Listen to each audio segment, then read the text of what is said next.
foundation and the federal government to pay for it. You're going to pay for it. You are going to pay for it. That's what's going to happen. That's what's going to happen. That's what's going to be. If MC Hammer can build a $20 million house, he can give $1 million to the African Development Institute. He can give it to it. He can give it. And if he doesn't give it, you ought to stop buying his records. They ain't no good no how. Listen. If Michael Jackson can bass his ball and make all that money, he can come with a little money. Spike, if you can get you some Nike shoes, you can bring me some money. Oprah, if you can do all them strange programs for white folks, you can give me some money for black folks. You can do it. You can do it. You can do it, you see. But you see, you can't help me do that if you still operating, that's Akbar's thing. I ain't gonna help that Negro do nothing, man. I follow Dr. Ben. I don't follow Akbar. Don't follow me where I ain't going nowhere, no how. Follow your own intelligence. Understand that institutions that are built are not built for me. This is a temporary, transitory thing. Our greatest people have died and gone. Malcolm was bad, he's dead. Martin was tough, he's dead. Elijah was fantastic, he's dead. Marcus was tough, he's dead. Harriet was a mighty, mighty, mighty sister. She is dead. But what lives are the contributions of things and minds and bodies and spirits and institutions they put together. That's what lives. And that's what we want here. That's what we want here. All right.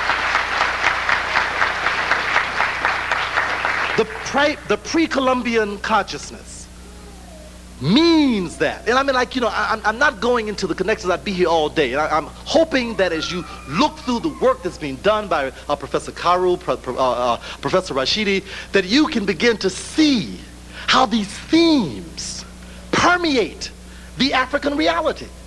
When you look at the pictures from the pyramidal structures in the Olmec culture, when you look at the color of the pictures, when you look at the mythologies, when you look at the symbols, you don't just see black faces. You see a conceptual worldview. You see people operating in relationships.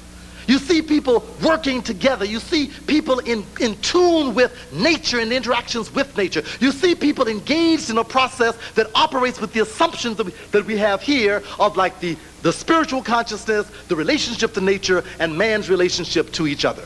So those are the ideas that underlie the fundamental conceptual things that you see in the archaeological finds. So when you see certain qualities in the culture, in the artifacts, you don't have to see the black face. You know that Africa has been here, because this is the mark of the pre-Columbian mindset in terms of how people built symbols to things that were invisible, how people gave their energies to creating things of permanent existence. You aren't baffled by why so much energy would go into building a pyramidal structure that stands in the middle of the desert there in Giza, and it stood there for like 6,000 years as an initial estimate. You don't ask the question why this mighty structure called the Sphinx with the head of a man, woman sitting on top of the body of an animal. You don't ask why they did that. Was this art? No, this was truth. This was about building a concept that brought together the whole, trying to illustrate that which cannot be seen. Now, to tie this up, I want to talk about then how, if in fact, we are currently contained, restricted by this Columbian paradigm. Why is it that if in fact that is the pervading mindset, and if in fact the pre-Columbian mindset is of the form that I've described, how do I know, or why do I believe that we will very soon now overcome the imposition of the Columbian myth and reestablish the pre-Columbian African mindset? How do I know that? As I look around South Dallas and see the crack dealers, as I look around the schools and see our children being devastating the schools, as I move around the country and watch young black boys and young black girls being wiped out before they even reach pubescence, when I go to the courtrooms and see our men being run off to prisons in great numbers, when I look around and see all of the destruction, all the racism, when I see the persistence of George Bushes in the world and Dan Quayles in the world and Bill Clintons and little people like P-Rot and the rest of them,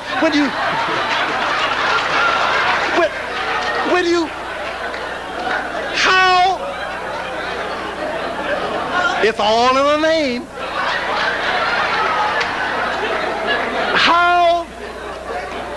How can I be so sure? How do I know that the victory is ours? What gives me the unmitigated gall and audacity to come back to you time after time with a smile of optimism, facing all of these problems, facing all of the devastation? How can I be so certain that this victory is ours? Three things. Number one, I know without a doubt how great we were. All right? That's why you cannot engage in this process. You cannot be a part of this war unless you are armed and equipped with the knowledge of the past. Now listen to me carefully. We are not going back into the past. We are not packing up and going back to Africa en masse. We are not packing up and all going to Egypt and sit in the desert and watch the Nile rise and fall. We are not going to go back and become Kemites walking around in the desert wearing desert costumes with an arc around our neck that we don't know the meaning of and all these. We are going to go back in time. We are going ahead in time. But the certainty of our forward projection is rooted in the fundamental assumption of where we came from. You see, if we were Ramesses, then there is no way to accept the wino as the current reality. You see, we cannot believe then that the pictures of our women as nothing but bodies of flesh, as breeders, we cannot accept that as genuine when we know about Queen Hatshepsut. We cannot accept the fact that black women must adopt Betty Friedan's concept of women's lib when we know about Queen Nzinga. You see, we cannot buy into that you need to use a drug based upon your unconsciousness rather than using a drug to elevate consciousness that is already bigger than the other consciousness, which is why nothing but the priest used the drugs when in fact there were drugs used, because they were the only ones who had enough sense to know how to drive the car that they were given once they've been given the possibility of expanding the consciousness beyond where they were. This is the only culture in the world where the biggest fools use the most dope. Use the most dope. Because they don't understand how to use what they got, and therefore what happens? It gets them. So they can't drive the car. So the car drives them. So they shooting, killing, dying, trying to get high. Dying, shooting, killing, trying to get a drink. But in the African culture, in the Aztec culture, in the Mayan culture, even in the Native American cultures today, the people who smoked the peyote pipes or smoked the mushrooms or whatever else, they didn't do it because they wanted to get out there and hang out and be cool and chill, just chill. No, they wanted to work. They wanted to see sights unseen. They wanted to take their consciousness for education. This was homework. That means that what they got, they had to work with it. And when it started kicking their butts, they had to somehow like put the car in motion again and then bring back what they got and feed the community. Not be out there on a mountaintop somewhere with your dreadlocks down smoking ganja. Your individual ascension don't mean nothing. If you don't get nothing on the mountaintop, stay up there. Don't come down. Don't come down. And don't bring no insanity down either. And don't come down smelling too bad. We want you to take a bath. We want you to smell good when you come down. And don't come down talking a whole lot of foolish stuff. If I don't know what you're talking about, go back.